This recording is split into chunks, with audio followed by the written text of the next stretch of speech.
Hi and welcome back. To recap, the last four modules of the diploma are designed to prepare you for your next year of internship as chapter leaders. And you will recall this is essential for you to gain a certificate from this course. Earlier, we talked about our pivot to the poorest and the SAYS event, which hopefully you all attended. And for those who didn't, you can pick it up on Thinkific. We've got pretty decent feedback on what was a focus on climate-friendly travel, what it is, and how we are planning to deliver it going forward.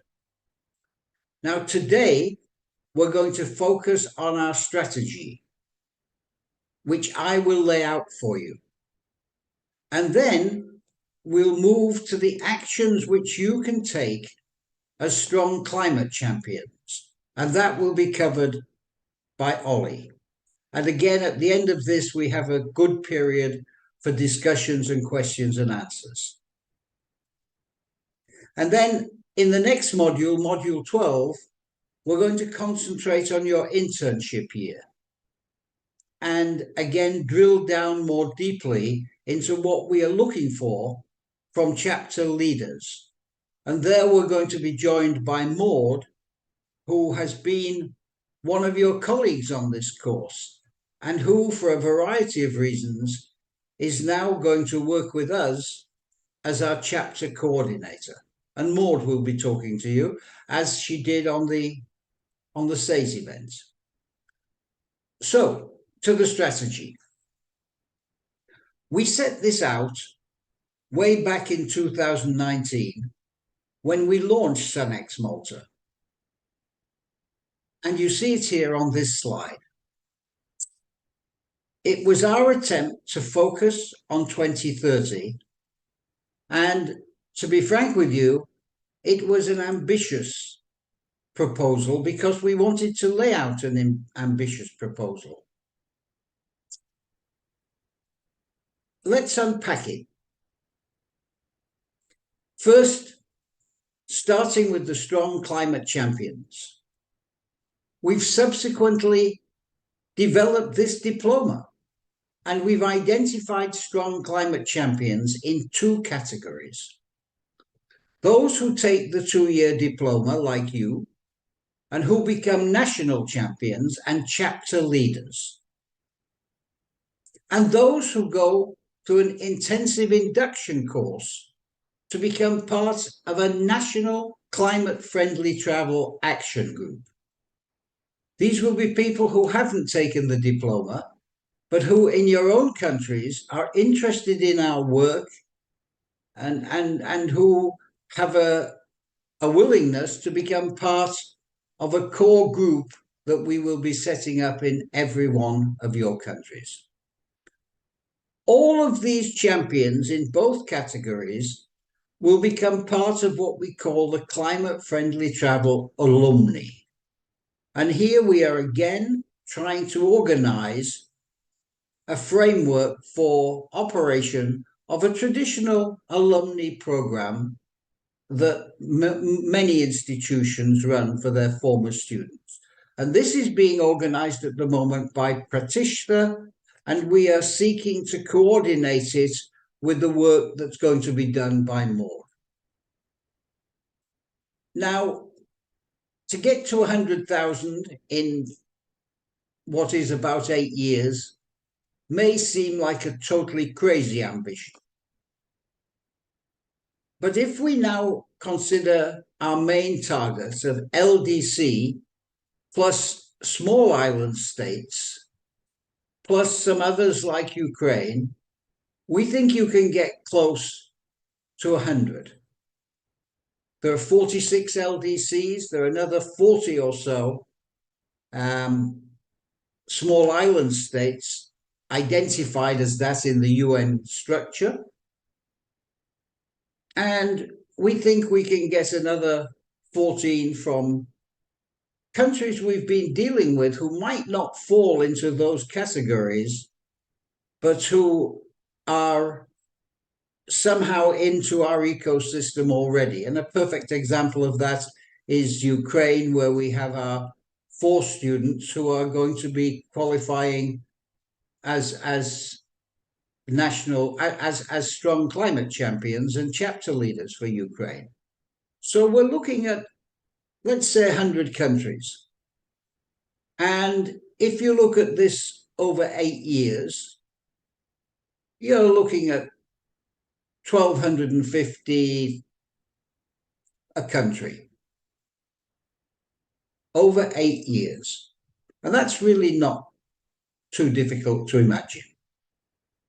As the climate-friendly travel movement grows, with the right SunX support structure, the figure becomes less daunting. And we're not really contemplating this as a linear year-on-year growth. It will be exponential if our plans succeed, and if our core product is good. We'll start with 100, in one country, we will move it to 300 the next year, to 500, and so on and so forth. And likewise, we envisage an increasingly strong growth in companies who join through the registry, especially as the benefits of becoming a climate-friendly travel club member become more widely known. And there is a growing group of travelers looking for those benefits. We launched the registry in 2019, and we had no idea of how many people would come into it. And now there are more than 150 members, and it's growing by about 5 every week, based on the quiet but very effective promotion of HANTS. But consider what happens when the chapters launch, and one of your first-year tasks is to secure 30 more registry members. Do the math over 8 years, and again, our strategic goal is not so unrealistic. And similarly, if you look at the goals for diploma graduates, trainers, and national programs, they also don't seem so ambitious in the context of our strong chapter development and our pivot to the poorest, which will have all our focus going forward.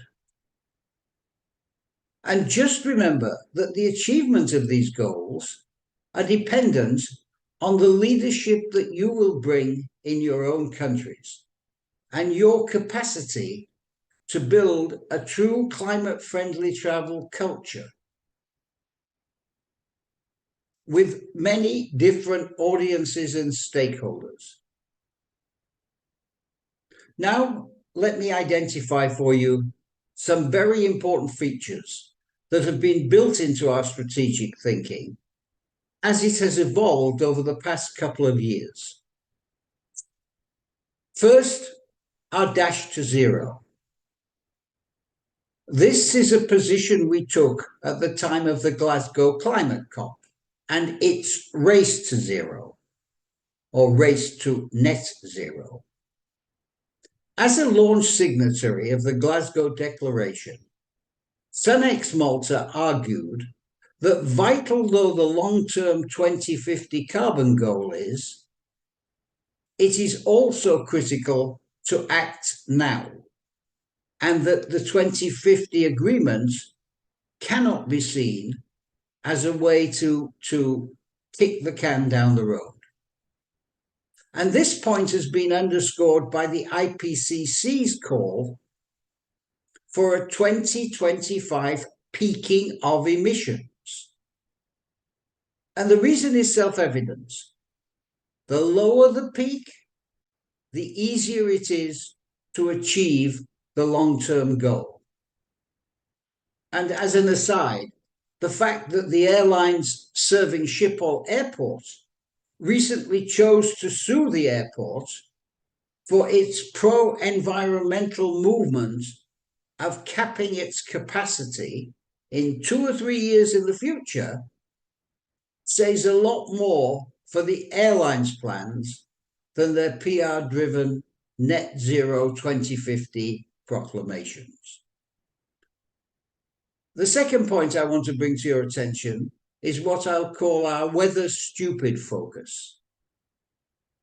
Simply put, though the Paris Global Climate Action Plan covers emission reduction and adaptation, it will be the adaptation, the preparation for climate impacts, for extreme weather, that is the most immediately impactful. Adverse weather is increasing everywhere, and weather-related events, droughts, forest fires, melting of polar ice caps, some approaching serious tipping points, and all of the hurricanes and cyclones and the kind of thing which is happening in Bangladesh today, as we are sitting in this lecture. Most of tourism's basic products are weather dependent. Most origin markets are equally conditioned. So it will be vital that you build this into your thinking, and more importantly, your actions. And we've developed what I'm calling a Plan B scope to help advance this thinking and to get tourism administrations and destination marketing organizations and government regulators to be thinking about what is the Plan B if we want to curb our emissions on the one hand, and we want to protect our tourism sector, our facilities, our livelihoods on the other hand. And how can we make these two things as compatible as possible? The third point I want to draw to your attention is what I call our virtuous circle mindset, which we discussed during SAYS. That is, we are building a group of companies now collaborating under a common climate-friendly travel brand. At the heart, SunX Malta, with its free registry and strong ambitions support for people who sign into the registry.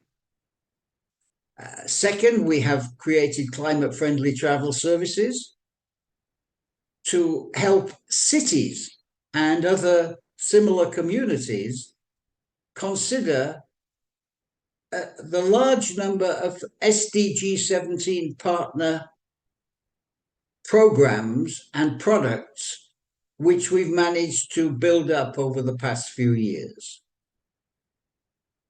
And the third item in here is what I touched on, the Climate Friendly Travel Club, where we intend to reach out to consumers with an innovative carbon compensation rewards program, giving better value than offsets and supporting SAF justice for your countries.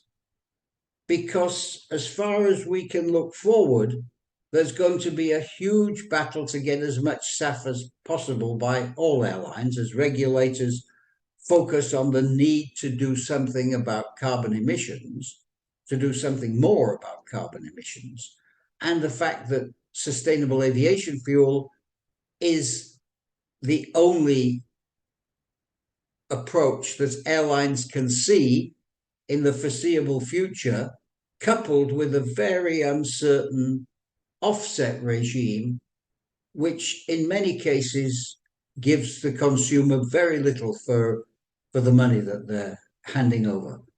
And we think there's a better way. The fourth item, and something which is totally new, is our positioning on local strong flagship projects, which we intend to roll out in up to 10 Pathfinder countries in the coming months. This has emerged very recently. We have a new SDG 17 partner, GHE, Global Himalayan Expeditions. And I've known the founder of this, Paras Lumbar, for many years. And I've known they've been doing great work because they've won awards all over the place, Tourism for Tomorrow, World Economic Forum. But recently, Paras and I met at ITB and realized that we could perhaps somehow see if we could put our work together. And here, GHE has pioneered an eco-trail model in India that is incredible. It has visitor engagement. People who go on the expeditions become involved in this program and its outreach, community enhancement, and women's empowerment at its core. In short, what they do is, driven by solar energy, they encourage their expeditions to support village programs incorporating solar energy. And they start with solar panels on houses and on buildings. They build into this homestay for their expeditions. They engage the entire community in this engineering of renewable energy. They bring in clean cooking, and really interestingly, they train the local women to repair the systems if anything goes wrong with them. And GHE have already revitalized more than 200 villages in India with this approach. And in talking to Paras about his work and then what we're doing, it occurred to both of us that maybe this is a model that can be successfully replicated in a progressive, starting modestly but building it up, in your countries. It's an almost ideal project for a developing country. And it's also an ideal project for chapter building. So we will be factoring this into the work of the chapters when we've launched them. And fifth and finally, that brings me to our chapter framework, which will empower you, starting in your intern year, to help deliver climate-friendly travel on the ground in your countries. We are working hard to build a model framework for each of you to deal with in your own circumstances, and to build a strong climate facility, a fund, to support you as chapter leaders with enough funding for your continuing performance once the diploma has finished. We're going to discuss this in more depth with Maud during the next and final module. But I'm very excited about this development because it moves us from putting together a structure to putting together a structure built around a project. And it's the project which can be the most interesting and the most exciting thing as you go forward. Now, I'm going to stop here. I'm going to turn over to Ollie to drill down on the Strong Climate Champions. And then, as I said, later on, we'll open up for discussions and questions. So over to you, Ollie.